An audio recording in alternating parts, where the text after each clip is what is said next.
The weather is cooling down in Minnesota, and is the market as well. That's what we're going to talk about today. Today we're going to be going over your September 2021 real estate market update for the Twin Cities.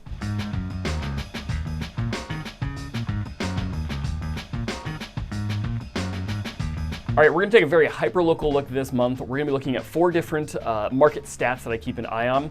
Last month, you know that we did a more macro look at what's going on nationally. You can check that one out later. But we're going to look very, very specifically at the Twin Cities real estate market. And we're going to start you with median sales price. As you know, we've been talking about how numbers you can see here have really gone up really significantly. We're at $350,000 for our average sale price in the Twin Cities. So that number did stay flat from July to August numbers. Not a huge surprise there. Typically, they do start flattening off. As you can see on this graph here, all of the peaks are during the hot summer months, usually like May and June. And then the valleys, of course, are going to be during the winter months. So not a real surprise there. We've seen numbers going up so fast. We've seen about 16% increase since January, now through our August numbers, which is a lot more than we would like to see.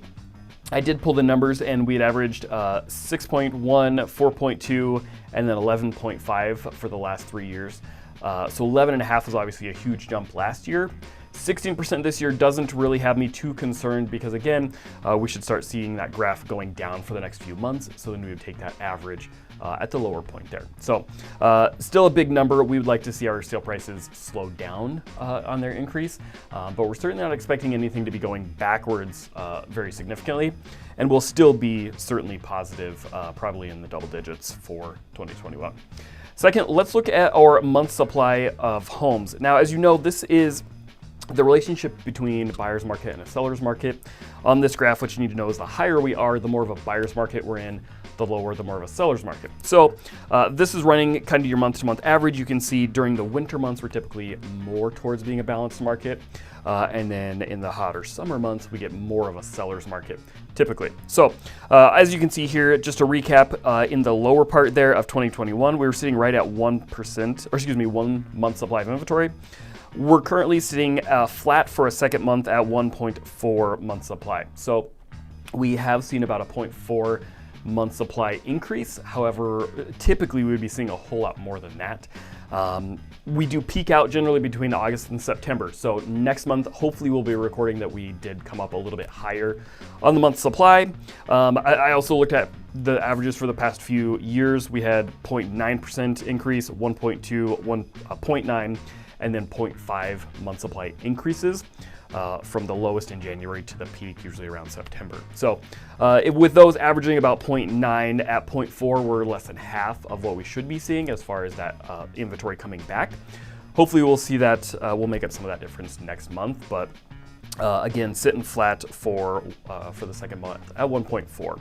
Okay, third, let's look at our median days on market in the Twin Cities. Now, it's not really surprised that we would have fewer days on market during the hot summer months, of course, and then it'll slow down in the winter. So that's exactly what you're looking here. Obviously, these big spikes would be the winter months. The valleys would be the summer. So last month we were at 7 days on market, which was our average. Currently, we're at 10. Now, we're only at 10, which is obviously still incredibly low. It means homes are selling very quickly. Again, with that balance, it means there's a lot more buyers than sellers right now. Next, we're going to talk about number of new listings, which we'll get to that ratio. But for now, it is at least a little bit positive that we did see about a 42% increase in our days on market. We're still low, but that was a very encouraging number to see. We do expect that number to keep going up just with seasonality moving into the colder months. But overall, 10 days on market, a nice little increase for us. Finally, let's take a look at the number of new listings coming on the market. Now, this isn't the number of total listings on the market, it's just how many new listings get put on each month.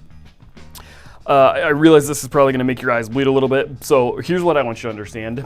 We're averaging on our peak months for the summer, typically around 9,000 new homes that come on the market in the Twin Cities for those peak months. Now, obviously, it's a bell curve there, so we have to take that into consideration. But what I wanted to point out for this one is with averaging about 9,000 for the last 4 to 5 years, We were at about 8,500 this past year if our peak month stays. So that's actually not a terribly bad number. It's a little bit lower than we'd like to see. It's a lot more than last year. But overall, we've actually had a pretty decent number of new listings coming into the market. So people are asking, well, why is the market so imbalanced? Why is it such a seller's market? It's actually not because we don't have enough new listings. It's actually just because there's so many buyers that are in the market right now. So especially just kind of a newer wave of first-time buyers coming in, but then also people buying second properties and different things as well, investment properties, things like that. So just to dispel the myth, it's not that we don't have enough new listings. We'd obviously love to have some more. We're still at a deficit. But the biggest variable is that we're seeing so many buyers coming in relative to the number of new listings. So that's got our market shifting. That's why homes are selling for really high prices and very quick days on market. What we're not expecting though is for that number to start crashing. So next year maybe we'll see a lower increase in the sales price, but we're not going to see prices lower next year. We're not expecting that at all for the same times. So that's what's happening in the Twin Cities right now. If you have any questions, would love for you to post them in the comments below, or you can certainly reach out. My name is Joe Carmack, and I will see you next time.